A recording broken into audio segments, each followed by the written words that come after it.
And we are live here. All right, gang.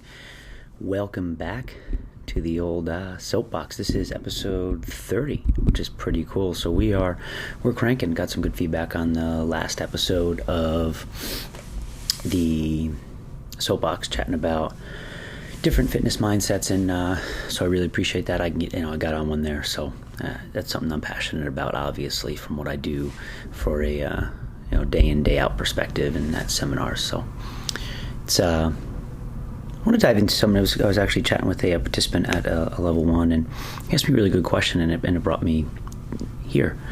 And he's like, I really want to compete potentially at a sanctional at some point in time. And how do I increase the volume appropriately to get to that type of, goal? How do I, to train a little more? And I really thought it was a really great question and well posed, because I think sometimes we as competitors or potential new competitors just jump right into it. But his question was so, thoughtful of like, hey, I want to do this right. How do I do it? And I think that, and he was like, I'm just looking for resources to look for help there. So I wanted to give a little podcast on it because I thought it was a valuable thing. And I think anyone can take value from learning how to add volume for any goal, for any reason. And it needs to be done smart, right? So you have an end state goal. So maybe I want to go to sanctionals as a CrossFit, athlete. Awesome. So we know that most likely the goal is, hey, it's a 3-day competition where you're going to see 2 to 3 workouts a day, varying in styles of tests, if you will. But it could be the same thing as, I'm going to start playing sports, 3 times a week, but I also want to keep doing CrossFit, or I want to run in some sort of race, or whatever it might be. Undoubtedly your volume is going to be increasing. So how do you intelligently add volume, and how do you know what's happening, and how do you do it within the setting of an affiliate? Because the reality is most people really don't need this, like, my personal program, But at some point, you might want a little more than just the one workout that you're doing at the affiliate. Not because, and we've talked about this, not because of any other reason, because you want it. That's a goal.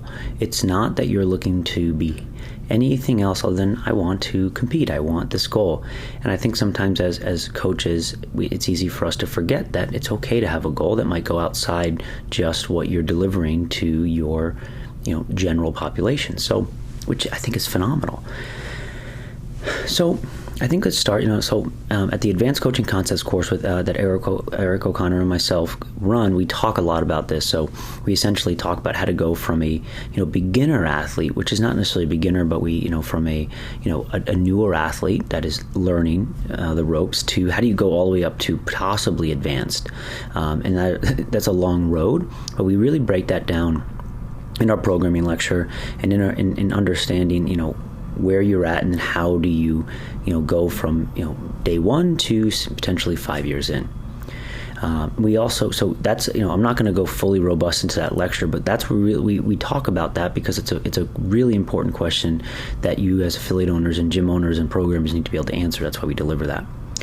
And then on the hand plan, we also have addressed this a little bit as well with how our competitor programming is shaped depending on your goals, whether you just want to have an option from our workouts a day, but you just kind of at the open. Are you a sanctional athlete, or are you some, potentially even higher? So, and we actually have volume guidelines of how to follow that. So like, how much workout do you do per day? Because if you're just starting out, but you want the options and some extra work here and there, you won't do everything that we prescribe on a given day. Whereas, some days you do because we don't program as much, some days you don't. Whereas if you're going to be the higher end of the spectrum, you'll do it, all of it every day. Not only is it more of a time commitment, but it's also more of a drain on the body. So how do we get there? So I think that the first step is, let's just assume that you've been doing CrossFit for 6 months to a year. Great. We understand the movements. Let's hope that you go to a gym where you're being coached, where there's correcting, where you're developing good movement patterns. Let's have some assumptions there.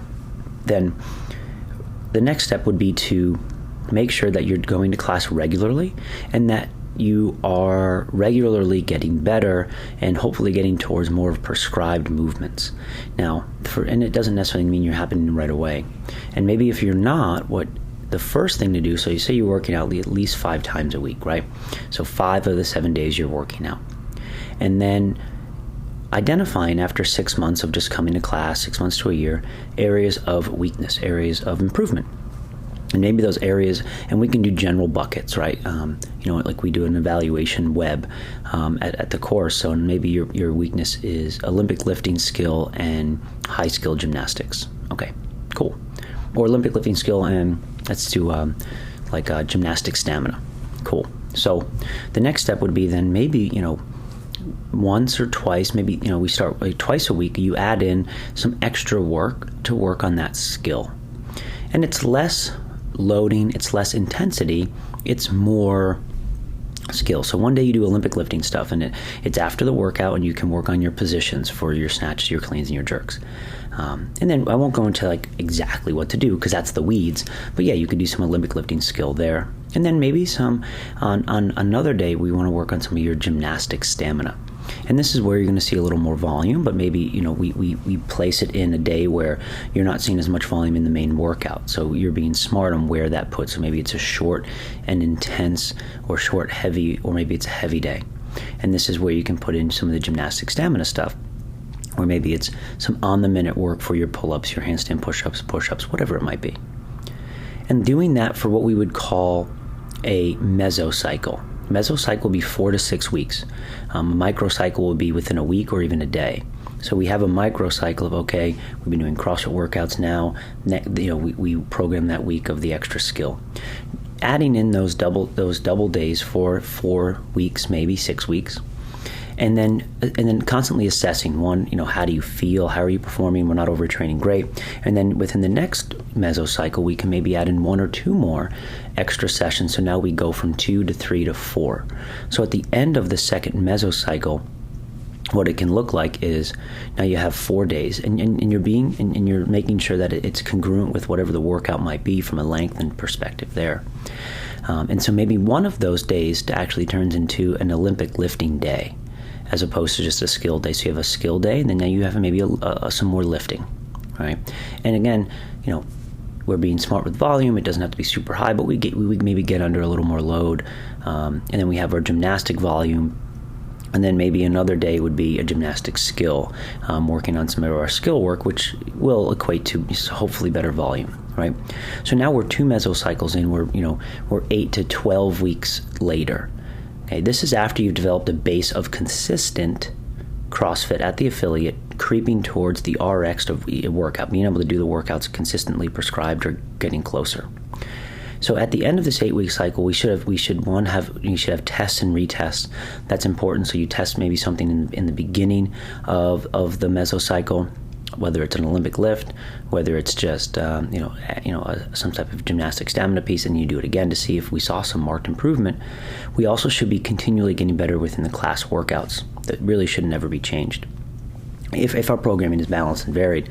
And I'll just go back to the hand plan because that's what I program and with James Hobart and Spencer Hendel.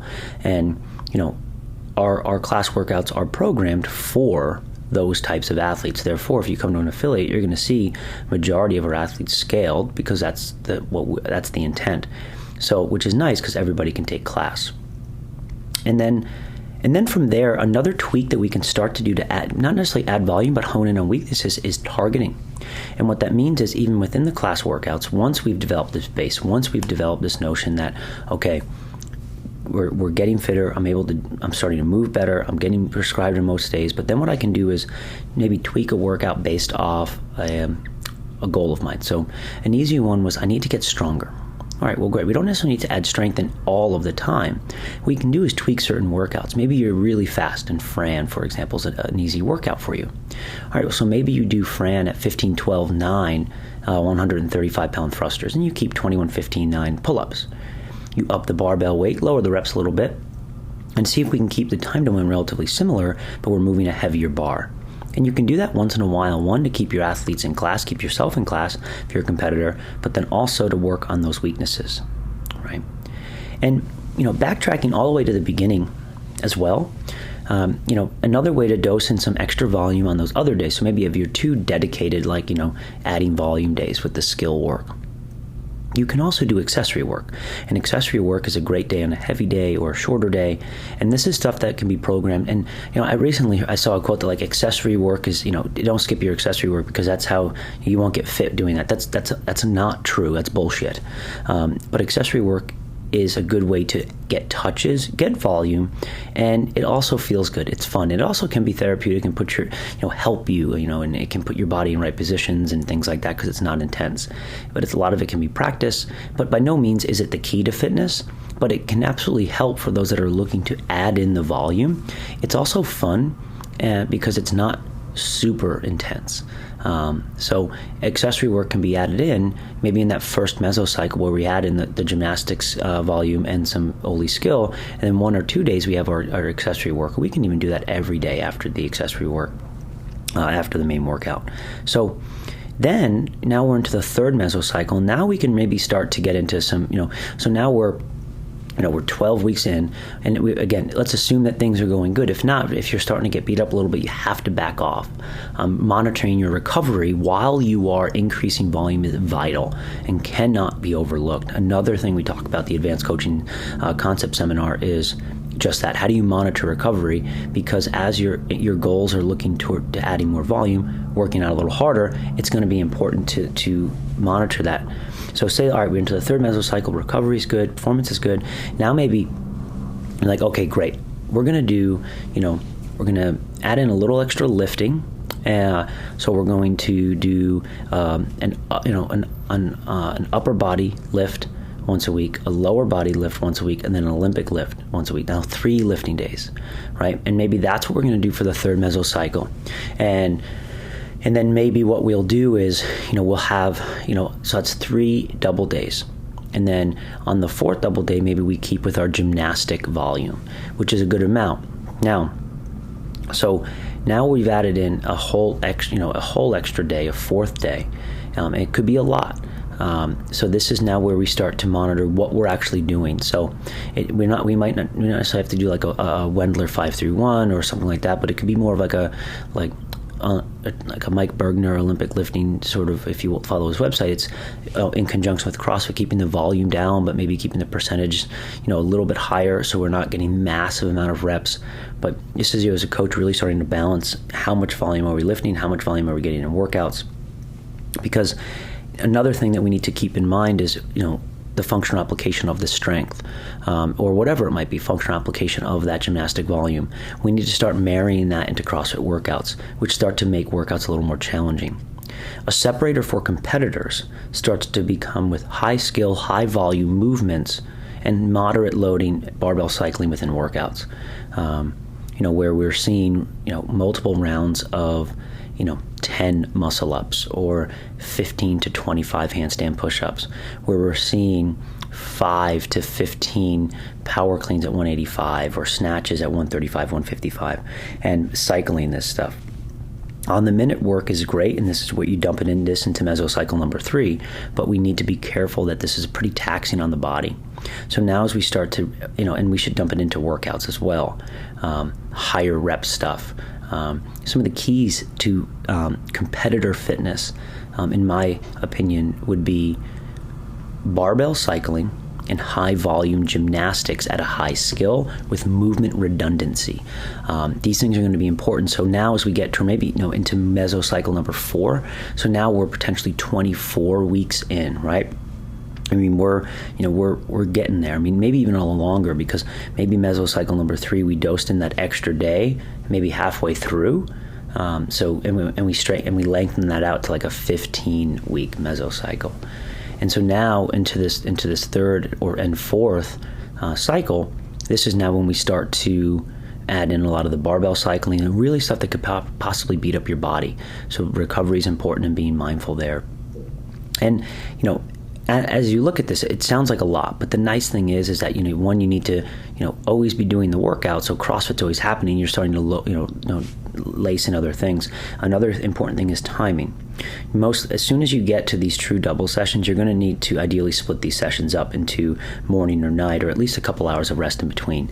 You don't want to storm through in a 2-hour straight session. Just for intensity will be down, something will suffer, and it's just not ideal. And this is why being a competitor is not ideal for most people in life, just because of the time commitment. So if this is something you want to do, you need to not only commit to it takes time to develop volume, but it also just takes actual time to get this work in a day.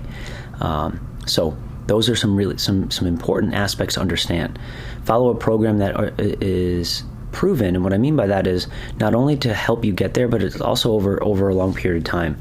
There's a lot of programs out there that are really good, but they're not. The guidance and volume might be a little aggressive. I've trained a lot of people, and the first thing they say is it's less volume than other programs. And I said, all right, great. And then a couple weeks, months later, like, this is the fittest I've ever been, the strongest I've ever been. Adding volume before a competition is easy. Like, all right, well, a month before an event, we can slowly add the volume to mimic the competition. That's not hard to do, and because you're training for a known stimulus. But don't be sort of enamored by massive volume sessions that are low intensity with a bunch of accessory work or on-the-minute work or touches. You need to be hitting workouts with intensity unknown to mankind, and you need to be moving well and then slowly adding volume over time. Volume's not the answer. Intensity always is, and moving well is. So if your program is full of you seem like you're just walking around the gym getting things done to get things done, usually your time could be better spent. It's not what you're doing is bad, it's just your time could be better spent. If you love what you're doing and that's an enjoyable process for you, then great, keep doing that. But at some point volume does matter, but at some point volume also doesn't matter. I know it's confusing, but that's the nature of the beast. It's easy to sell volume to people because it looks like you're selling a lot.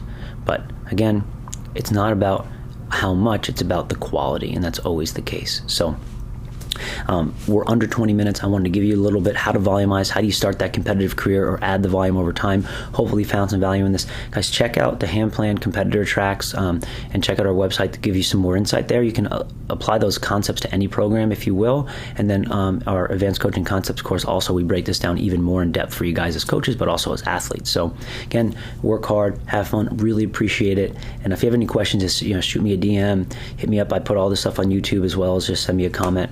Or just shoot me an email, contact austinmalleolo@gmail.com, and I'll get back to you as soon as I can. All right, guys, we'll see you later.